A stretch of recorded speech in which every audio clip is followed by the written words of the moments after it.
Kembali lagi di channel Petualangan Catur Blitz, channel yang membahas catur kurang dari 10 menit. Jika ini adalah pengalaman pertama Anda di channel ini, segeralah tekan tombol subscribe supaya Anda tidak ketinggalan video terbaru selanjutnya. Hari ini kita kembali akan melihat sebuah game cantik dari Daniel Dubov yang terjadi pada tahun 2019 di Aeroflot Open Moskow. Lawannya adalah pecatur India, Chidambaram Arvind. Putih memulai permainan dengan E4. Dubov merespon dengan C5, pertahanan Sisilia. Setelah kuda F3, Dubov mengembangkan kuda C6. Putih membalas dengan pengembangan kuda C3. Lalu Dubov mendorong G6, membawa permainan menuju Sisilia Dragon. Putih langsung mendorong G4, menantang pertukaran pion. Tentu saja sesuai dengan teori pion makan pion, lalu kuda makan pion. Setelah itu gajah fianchetto. Putih menambah perlindungan pada kuda dengan gajah. Kemudian kuda F6 dikembangkan. Setelah itu gajah C4. Dubov langsung rokade mengamankan raja, dan di posisi ini Putih sangat menyayangi gajah petak terang, menariknya mundur ke petak B3. Kemudian benteng E8 shadowing pada raja, dan Putih mendorong dengan F3. Selain memperkuat posisi pion, langkah ini juga untuk mencegah kuda menempati petak G4. Melihat langkah ini, Dubov langsung mendorong D5, mengajak pertukaran pion di petak center. Setelah itu, pion makan pion, kemudian Dubov membawa kuda ke petak B4, menyerang pion D. Kuda D mundur ke E2, membuka proteksi pada pion. Lalu E6, lagi-lagi menantang pertukaran pion. Di posisi ini, Putih memilih memainkan menteri D2, bersiap untuk rokade di sayap menteri. Setelah itu, kuda makan pion, dan Putih langsung rokade. Dubov merespon dengan pengembangan gajah ke petak D7. Setelah itu, kuda makan kuda, pion makan kuda, membuka tekanan benteng pada gajah dan juga kuda Putih. Kalau di posisi ini gajah makan pion, maka kuda makan gajah. Setelah menteri makan kuda, benteng makan gajah. Menteri makan gajah, menteri makan menteri, benteng makan menteri, lalu benteng makan kuda. Hitam unggul 1 perwira.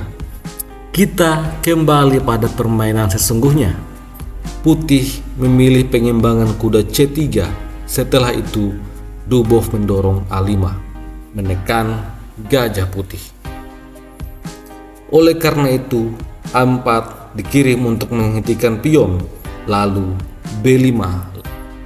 Di posisi ini, Putih memilih untuk memukul pion dengan kuda, dan Dubov memilih pion makan pion menyerang gajah.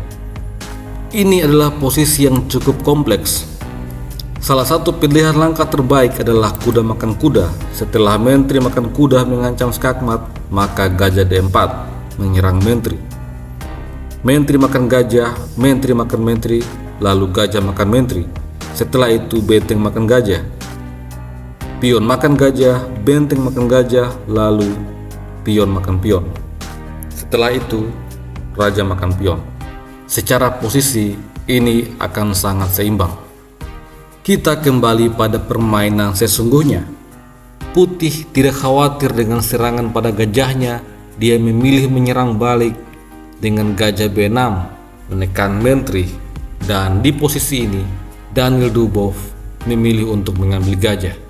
Dia rela untuk mengorbankan menteri. Putih lalu mengambil menteri. Setelah itu, benteng makan gajah. Setelah kuda makan kuda, gajah makan kuda. Kemudian benteng H ke petak E1 mengadu benteng, namun pion makan pion menyerang benteng. Pada posisi ini, putih memilih benteng makan benteng. Setelah itu, benteng makan benteng. Kalau di posisi ini menteri makan gajah, maka akan dibalas dengan pion makan benteng promosi menjadi menteri. Tentu saja jika raja makan menteri, ini adalah sebuah blunder karena benteng D8 akan mendapatkan menteri. Namun demikian, langkah terbaik adalah menteri makan menteri, dan menurut analisa komputer ini adalah posisi yang cukup seimbang. Akan tetapi menghadapi menteri meskipun memiliki 2 perwira akan sangat rawan dengan terjadinya blunder.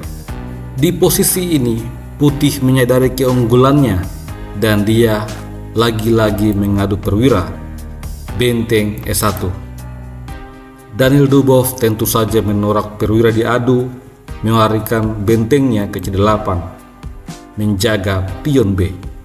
Di posisi ini Dubov mengaktifkan gajahnya ke petak E6, lalu menteri ke petak D6.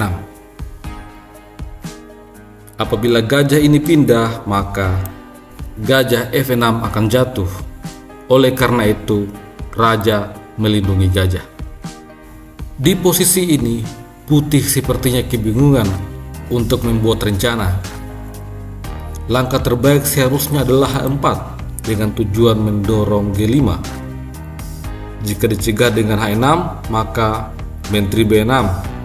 Kemudian setelah benteng D8, maka benteng makan gajah, pion makan benteng. Ini akan membuat putih tetap mempertahankan keunggulannya. Akan tetapi pada game sesungguhnya, putih membuat kesalahan karena mendorong H3. Kesalahan putih ini membuat permainan langsung berubah 180 derajat. Dubov langsung memainkan gajah B3. Rencana selanjutnya adalah menempatkan benteng di D8. Melihat ancaman itu, putih merespon dengan G5 bermaksud mengusir gajah. Setelah gajah makan pion, F4 kembali didorong. Namun hitam tentu saja mengetahui rencana itu. Dia tetap mempertahankan gajah untuk mengontrol petak D8. Pada posisi ini, putih akhirnya membuat blunder. Dia memainkan B6 mencoba untuk menyerang gajah, namun A4. Gajah tetap bertahan. Setelah benteng ke E5 mencoba untuk menawarkan benteng gratis, Daniel Dubov tidak peduli. Dia memainkan benteng D8. Ancaman skakmat di langkah selanjutnya. Sampai pada posisi ini, putih langsung menyerah. Kalau putih mencoba bertahan dengan menarik mundur benteng ke E1, maka benteng D1 skak. Benteng terpaksa makan benteng. Setelah itu, pion makan benteng, promosi menjadi menteri. Ini adalah skakmat. Langkah terbaik bagi putih adalah menteri makan benteng. Setelah itu, gajah makan menteri, dan sepasang gajah ini akan sangat kuat menghancurkan putih. Sampai jumpa lagi pada video selanjutnya. Salam Gen Sumus.